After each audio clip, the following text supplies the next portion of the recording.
Trade explained. Bakit ipinagpalit agad si Chris Kun ng Titan Ultra? Mga kahoops, may mga trades sa PBA na mukhang confusing sa umpisa. Pero pag nalaman mo ang buong kwento sa likod, magkakaroon ng sense. Ganyan ang nangyari sa paglipat ni Chris Kun mula sa Titan Ultra papuntang Magnolia Hotshots. At ngayon, may mga sources na naglahad ng lihim na kasunduan bago pa man magsimula ang lahat. Ayon sa mga sources ng isang artikulo, si Chris Kun ay pinili ika-4 na overall sa draft hindi ng Titan Ultra, kundi ng previous management ng Northport Batang Pier. Tama, narinig mo, management pa ng Northport Batang Pier daw.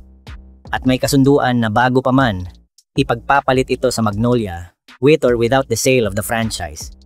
Parang incubator ng sisiw lang pala iyang Northport Batang Pier, no? Kawawa ang fans na andyan ever since nasa RFM Corporation pa ang team. Ito ang dahilan kung bakit kahit 4th overall pick siya, hindi siya naging core part ng Titan Ultra. Sa 5 laro, average niya ay almost 8 points at 4 rebounds sa 25 minutes na playing time. Sabi ng source, alam din nila na hindi kanila yung Kun kaya hindi masyado ginamit.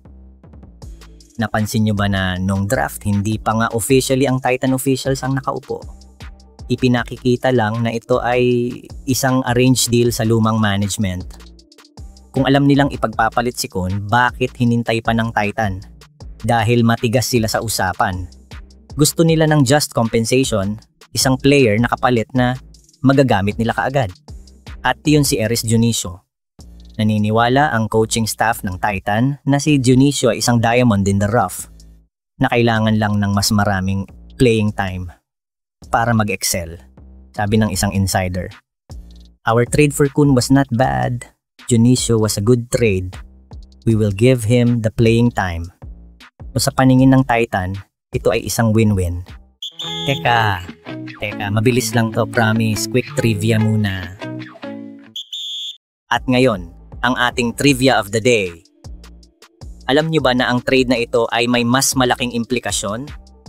Dahil ang Titan ay bagong owner, may mga players pa kaya silang mawawala na minana lang nila sa previous team, Northport Batang Farm Team. Nandyan pa rin sina Calvin Abueva at Joshua Munson. At hawak pa rin ng Titan ang rights ni Greg Slaughter at Arvin Tolentino. Sabi ng source, hindi pa sigurado kung mananatili ang lahat. Lalo na't alam naman ng lahat kung sino ang tunay na may-ari ng Northport dati. Isang malaking pagbabago ang nangyayari sa franchise. Narito ang aking analysis, mga kahoops. Ipinakikita ng sitwasyong ito ang dalawang mukha ng PBA. Ang business side at ang basketball side. Sa business side, may mga pre-arranged deals at inheritance ng roster pag may bagong owner. Sa basketball side, kailangan makuha ng Titan ang pinakamagandang asset para sa kanila, na sa tingin nila ay si Aris Dionisio. Sa huli, ang mga fans ang dapat mag-decide kung ito ay isang magandang hakbang para makabuo ng competitive na team ang Titan Ultra. Kaya mga kahoops, sa tingin nyo, naging patas ba ang naging trade para sa Titan?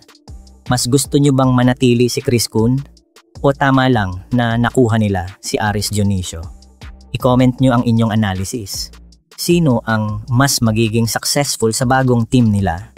Huwag kalimutang i-like, mag-subscribe, at i-ring ang bell para sa lahat ng PBA Insider Stories. Better late than never, mga kahoops.